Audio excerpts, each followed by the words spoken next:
Oliver North. A pesar de todo su dinero y amigos de conveniencia como Álvarez y Dubuisson, a los estadounidenses no les estaba yendo bien con sus guerras en América Central. Al principio estaba claro para la mayoría en la CIA que yo no estaba dispuesto a ayudar a los contras. Sin embargo, los estadounidenses habían acudido a mí durante años en busca de ayuda y consejo, y cuando las cosas empezaron a ir mal para ellos en América Central, lo intentaron de nuevo. La iniciativa vino del hombre conocido como el más grande de los verdaderos creyentes, Oliver North. Desde el punto de vista de North, ya no era diferente de hombres como Álvarez o Dubuisson, meros operarios que hacían su trabajo sucio. North era un usuario de hombres. ¿Sería él quien buscaría amigos de conveniencia? ¿Les pagaría y los descartaría cuando terminaran su trabajo? Al igual que Álvarez, también quería ser el conquistador sobre un caballo blanco. Quería ser un héroe estadounidense. Si bien tuve 2 reuniones notables con Oliver North, y pude ver que era realmente el hombre descarado y seguro de sí mismo que la gente ahora sabe quién es, no tenía idea en ese momento del alcance de su empresa. Tuve que suponer que el ímpetu para buscarme provino de la Casa Blanca y de los hombres de la CIA con los que había tratado a lo largo de los años. Su primera obertura se desarrolló en circunstancias inesperadas. En 1985, el teniente general Robert Schweitzer, director del Colegio Interamericano de Defensa en Washington, D.C., me invitó a pronunciar el discurso de graduación de la institución. La universidad incorporó oficiales de las Fuerzas Armadas latinoamericanas de todo el hemisferio, excluyendo a Cuba, por supuesto. Los oficiales estudian y asisten a conferencias durante todo un periodo. Esta era la segunda vez que daba un discurso en la universidad y fue un placer hacerlo. Agradecí al general por su invitación. Fui al comienzo, di mi discurso, me senté a través de algunos trámites y fui a una breve recepción. Todo esto fue seguido por un evento nocturno, una fiesta de gala en barco que navegaba por el Potomac. Estaba parado en la cubierta con un colega cuando el general Schweitzer me llamó aparte. «General Noriega, me gustaría presentarle a un colega nuestro, el teniente coronel Oliver North del Cuerpo de Marines de los Estados Unidos», dijo Schweitzer, excusándose cortésmente después de la presentación para que North y yo pudiéramos hablar. Me sorprendió la presentación y la presencia de North, ya que no creía que tuviera nada que ver con el personal de la universidad. Eso era cierto, dijo. Había oído que asistiría a este crucero vespertino y había buscado una invitación especialmente con el propósito de reunirse conmigo. Puede que North no lo recordara, pero lo había conocido varias veces. En 1983 cuando acompañó a Bush y otra vez el mismo año cuando viajó a El Salvador con el entonces secretario de Defensa Caspar Weinberger. En esta ocasión, recuerdo que el jefe del Comando Sur de los Estados Unidos, el general John Galvin y yo, habíamos acordado que le daríamos la oportunidad a Weinberger como un viejo soldado de la Segunda Guerra Mundial para revisar las tropas. Weinberger se sintió conmovido por el gesto y reaccionó emocionalmente ante la oportunidad. Otro punto. Weinberger aparentemente había estado acompañado por otro asistente a quien simplemente no recuerdo haber visto, Colin Powell. Si hubiera estado allí, Powell estaría en un segundo plano, aunque dice en su biografía que en esta visita de cortesía, en la que no cruzamos palabra y en la que rendí honores a su jefe, yo estaba malvado.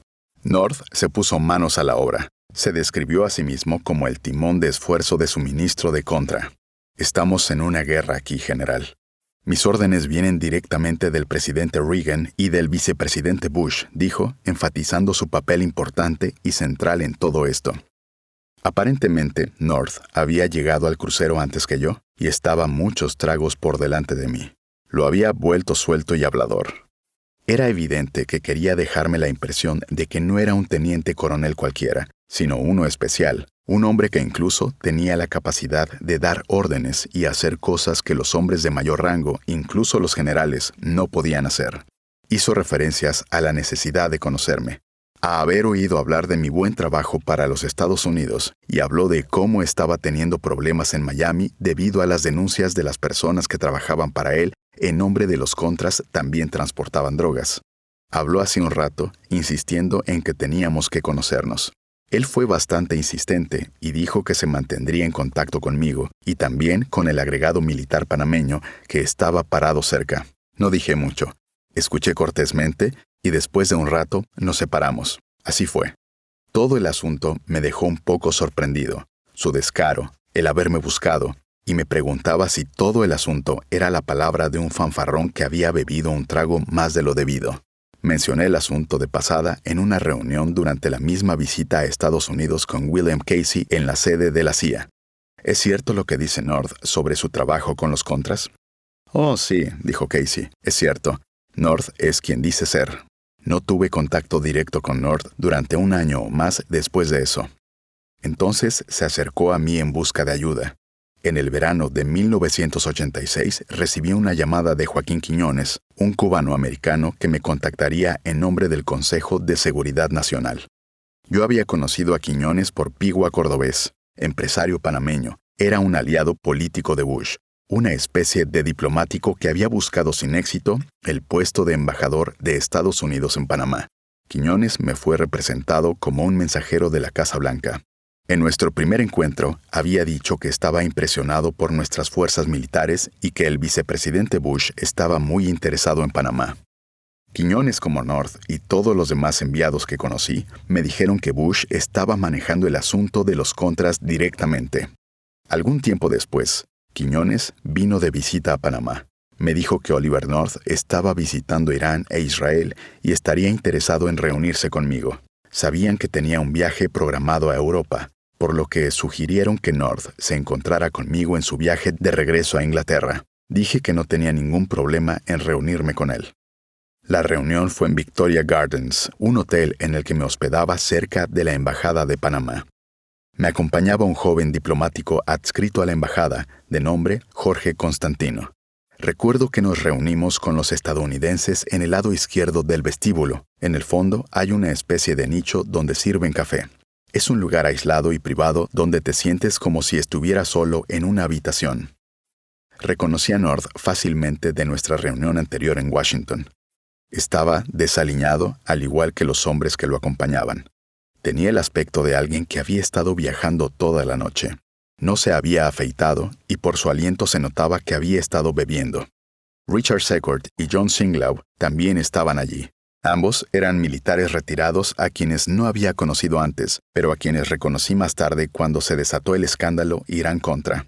Singlaub, recuerdo, se describió a sí mismo como jefe de operaciones del equipo. Me dio su tarjeta. Ambos hombres también se veían descuidados. Sus ropas tenían el aspecto arrugado de las personas que habían estado en el camino. Tuve una advertencia de lo que se trataba todo esto gracias a Mike Harari, mi contacto israelí, un exoficial del Mossad con base en la ciudad de Panamá. Harari me había dado un informe general sobre lo que estaban haciendo, que habían estado en una misión en el Medio Oriente, incluido Irán. Había una historia de un barco que había salido de Israel supuestamente llevando comida o dulces o alguna tontería por el estilo. Por supuesto, en realidad estaba llevando armas a Irán. Sabía las posibles razones de esta reunión después de mi contacto anterior con North. En ese momento, el Congreso de los Estados Unidos estaba listo para detener cualquier operación encubierta que costara demasiado, tomara demasiado tiempo o en el que los estadounidenses pudieran morir. Lo que el gobierno estadounidense necesita eran intermediarios que pudieran manejar operaciones clandestinas en su nombre. Estoy convencido de que no se trata de operaciones independientes. Tanto Bush como Reagan siempre estaban completamente informados y al tanto de lo que estaba sucediendo. Todo lo manejaban a distancia hombres como Dane DeWitt Clarich, quien fuera jefe regional de la CIA para América Latina. Junto con North, John Poindexter, Néstor Sánchez y otros en el Congreso de Seguridad Nacional, estos hombres promovieron una política clara de la administración Reagan. Los subordinados siempre se aseguraban de decirme que estaban pidiendo mi ayuda en nombre del presidente Reagan o en nombre del presidente Bush. El presidente, dirían, nos ha autorizado a empezar a apoyar a los militares contra la guerrilla en El Salvador y a lanzar ataques contra Nicaragua. El problema para ellos fue que nunca aceptamos participar en nada de eso. Quiñones también estaba allí, haciendo de traductor. El ambiente fue bastante cordial y respetuoso. North tenía una manera práctica y sensata de hablar. Fue directo al grano, dirigiéndose a mí con el aire profesional de un militar hablando con otro. Dijo que le preocupaba que los contras no mostraran mucha capacidad de combate y que Estados Unidos tuviera problemas para brindarles ayuda económica. Era hora de que Panamá asumiera un papel de liderazgo en el apoyo a los contras, dijo. A cambio, habrá borrón y cuenta nueva. Nos olvidaremos de todas las cosas malas que hemos escuchado, dijo, refiriéndose a las acusaciones políticas que estaban plantando en Washington los líderes de la oposición panameña. Simplemente nos olvidaremos de eso. Lo hizo sonar como si estuviera ofreciendo regalos de Navidad a un niño obediente.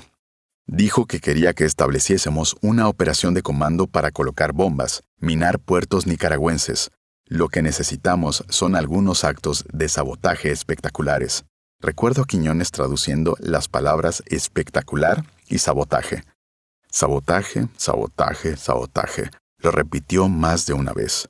Sacó un papel para una larga lista de cosas que quería hacer. Volar líneas de alta tensión, actos de terrorismo en Managua, minar el puerto. Y puso a los militares panameños como su última esperanza. No tenían nada más. Los contras no habían podido hacer nada. Ahí hay dinero para ti y para Panamá, seguía diciendo. Dinero para desarrollar proyectos militares, para más armas, para lo que necesites. Pensé que la propuesta de North era ridícula y nunca la consideré, ni siquiera por un instante. Mira, la respuesta es que simplemente no podemos hacer esto, dije. Creo que deberías enfrentar la realidad. Los contras han perdido su oportunidad si es que alguna vez la tuvieron. La capacidad de las fuerzas sandinistas han crecido y son muy superiores en estrategia y postura defensiva. Han aprendido muy rápido. Sus tácticas son del ejército soviético, esencialmente una defensa soviética. North no mostró ninguna emoción en particular cuando analicé la situación militar, pero mi mención de los rusos despertó su interés. Necesito obtener más información sobre esto para poder transmitirlo, dijo. Dame un análisis y que sea bueno. Explíqueme todo lo que me ha contado sobre los contras y los sandinistas y la doctrina de defensa soviética. Necesito mostrarle algo así a Reagan y Bush, al menos porque soy responsable de lo que está sucediendo. Parecía estar tomando lo que tenía que decir en términos de un militar hablando con otro. Su actitud parecía ser, está bien, no me estás ayudando en el terreno, pero necesitamos un buen análisis militar de la situación. Necesitamos su experiencia. Esta es la primera vez que escucho esto. Le envié el documento a través de Quiñones y recuerdo que no volví a saber de él hasta que se descubrió el escándalo de la Contra. Quiñones me llamó para decirme que el informe estaba en los documentos triturados en la oficina de North. Era una versión más detallada de lo que dije unos meses después en Tokio ante un grupo de diplomáticos que asistían a una reunión de la Asociación de Amistad Japón-Panamá. En una reprimenda cuidadosamente redactada de la policía estadounidense, dije que apoyamos un arreglo regional para las guerras civiles de América Central. El hecho innegable de que la crisis política y militar en Centroamérica se prolonga y con ella se agudiza la crisis económica de la región, dije, y la insistencia en una solución estrictamente militar socava los programas sociales, porque cuanto más se gasta en armas, menos recursos económicos hay para hospitales, escuelas, viviendas populares y carreteras. En realidad lo que está pasando en Centroamérica, dejando de lado todos los adornos literarios para explicarlo, es que la región se está convirtiendo simplemente en un campo de batalla experimental de nuevas doctrinas y conceptos militares. Era evidente por todo lo que sabía y por lo que se confirmó al reunirme con él que North estaba tratando de hacer malabarismos con 100 piezas de ajedrez para intentar que los acuerdos de Contra e Irán funcionaran. Solo sabía de una pieza, yo. Creo que él y sus confidentes, hombres que también incluían a Elliot Abrams, el subsecretario de Estado de los Estados Unidos para Asuntos Internacionales, y John Poindexter, buscaban cualquier cosa que funcionara. Los contras no avanzaban. El frente de Honduras era demasiado visible y débil. El frente sur se derrumbaba. Había dinero limitado para financiar la guerra. Quizás Panamá podría marcar la diferencia. Y cuando me negué, uno tiene que concluir que la verdadera reacción fue negativa, enojada, llena de llamados a la vergüenza contra el peón que no quiso seguir el juego. North fingió ante sus superiores que yo era el que había buscado esta reunión, que yo era el que ofrecía infiltrarse en Nicaragua y tomar las armas.